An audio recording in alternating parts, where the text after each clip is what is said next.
ಶ್ರೀಶೈಲ ಪುಣ್ಯಕ್ಷೇತ್ರಕ್ಕೆ ಬಂದಂತಹ ಭಕ್ತರು ತಪ್ಪದೇ ನೋಡಬೇಕಾದಂತಹ ಪುಣ್ಯಕ್ಷೇತ್ರಗಳಲ್ಲಿ ಒಂದಾದ ಪಾತಾಳ ಗಂಗೆಯ ಪೂರ್ತಿ ಮಾಹಿತಿಗಳನ್ನು ಈ ವಿಡಿಯೋ ಮುಖಾಂತರ ನೋಡೋಣ ವೀಕ್ಷಕರೇ. ಈಗ ನಾವು ಶ್ರೀಶೈಲ ಮಹಾಪುಣ್ಯಕ್ಷೇತ್ರಕ್ಕೆ ಬಂದಿದ್ದೇವೆ. ಇಲ್ಲಿ ಪಾತಾಳ ಗಂಗಾದಲ್ಲಿ ಸ್ನಾನವನ್ನು ಆಚರಿಸಿ ಸ್ವಾಮಿಯ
ಒಂದು ಪುಣ್ಯಕ್ಷೇತ್ರದ ಸ್ವಚ್ಛತೆಯನ್ನು ಕಾಪಾಡೋದಕ್ಕೆ ಸಹಕರಿಸಬೇಕೆಂದು ಕೋರುತ್ತೇವೆ. ಮತ್ತು ಈ ಒಂದು ಪ್ರಾಂಗಣದಲ್ಲಿ ಸುಮಾರು ಕಡೆ ನಮಗೆ ಸ್ನಾನವನ್ನು ಮಾಡುವುದಕ್ಕೆ ಹೋಗುತ್ತಿದ್ದೇವೆ ವೀಕ್ಷಕರೇ. ನಮಗೆ ಪಾದಯಾತ್ರೆಯಾಗಿ ಬಂದಂತಹ ಕಾರಣ ತುಂಬ ಕಾಲು ನೋವು ಅನಿಸ್ತಿತ್ತು. ಒನ್ಸ್ ಇಲ್ಲಿ ಪಾತಾಳ ಗಂಗೆಯಲ್ಲಿ ಸ್ನಾನ ಮಾಡಿದ ನಂತರ ಆ ಕಾಲು ನೋವೆಲ್ಲ ದೇವರ ಒಂದು ಮಹಿಮೆಯಿಂದ ಎಲ್ಲೋಯಿತು ಅಂತ ಗೊತ್ತಿಲ್ಲ. ಇಲ್ಲಿ ನಾವು ಸ್ನಾನವನ್ನು ಮಾಡಿದ ತಕ್ಷಣ ನಮಗೆ ಆ ಕಾಲು ನೋವೆಲ್ಲ ಕಾಣಿಸ್ಲೇ ಇಲ್ಲ. ಅದೊಂದು ನಮ್ಮ ಲೈಫಲ್ಲಿ ನಡೆದಿರುವಂತಹ ಒಂದು ಮಿರಾಕಲ್ ಅಂತಲೇ ಹೇಳ್ಬೋದು.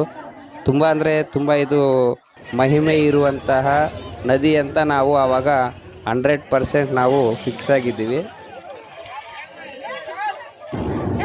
ಈ ನದಿಯ ನೀರು ತುಂಬ ಔಷಧೀಯ ಗುಣಗಳು ಹೊಂದಿದೆ ಎಂದು ಸಹ ಇಲ್ಲಿ ಹೇಳಲಾಗುತ್ತದೆ ವೀಕ್ಷಕರೇ. ಸುತ್ತಮುತ್ತಲಿನ ಸುಂದರವಾದ ಈ ಪ್ರಕೃತಿಯ ನೋಟ ಬಂದ ಭಕ್ತರ ಮನಸ್ಸನ್ನು ಎಳೆಯುತ್ತದೆ. ವೀಕ್ಷಕರೇ, ನಾವು ಈ ಪ್ರದೇಶಕ್ಕೆ ಬಂದಾಗ ಮೆಟ್ಲುಗಳನ್ನು ಉಪಯೋಗಿಸಿ ಬಂದೆವು. ಮತ್ತು ರಿಟರ್ನ್ ಹೋಗುವಾಗ ನಮ್ಮ ಟೀಮ್ ಅವರೆಲ್ಲ ರೋಪ್ ವೇನ ಯೂಸ್ ಮಾಡಿ ಹೋಗೋಣ ಅಂದರು. ಅದಕ್ಕೆ ನಾವು ಇಲ್ಲಿಂದ ರೋಪ್ ವೇಯಲ್ಲೇ ಹೋಗಬೇಕು ಅಂತ ನಿರ್ಧರಿಸಿ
ಹೋಗುವಾಗ ನಮ್ಮ ಟೀಮ್ ಅವರೆಲ್ಲ ರೋಪ್ ವೇನ ಯೂಸ್ ಮಾಡಿ ಹೋಗೋಣ ಅಂದರು.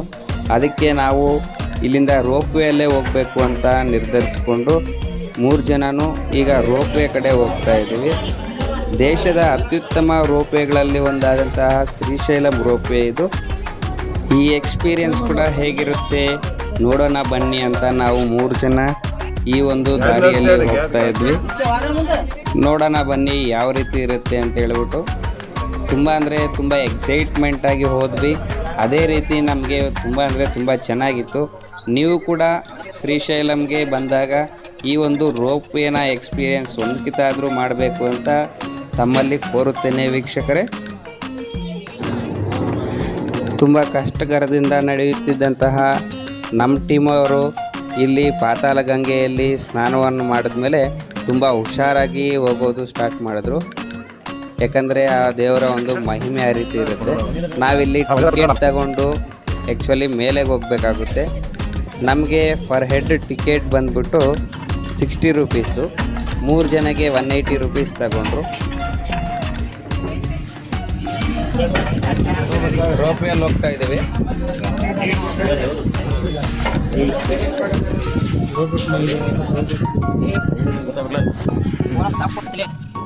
ನಲ್ಲಮಲ್ಲ ಅರಣ್ಯ ಪ್ರದೇಶದ ಸುಂದರವಾದ ಈ ಒಂದು ಪ್ರಕೃತಿಯನ್ನು ಮತ್ತು ಈ ಪಾತಾಳ ಗಂಗೆಯನ್ನು ನಾವು ಇಷ್ಟು ಹತ್ತಿರದಿಂದ ನೋಡ್ತಾ ಈ ಒಂದು ರೋಪ್ ವೇನ ಒಂದು ಎಕ್ಸ್ಪೀರಿಯೆನ್ಸ್ ತುಂಬ ಚೆನ್ನಾಗಿರುತ್ತೆ.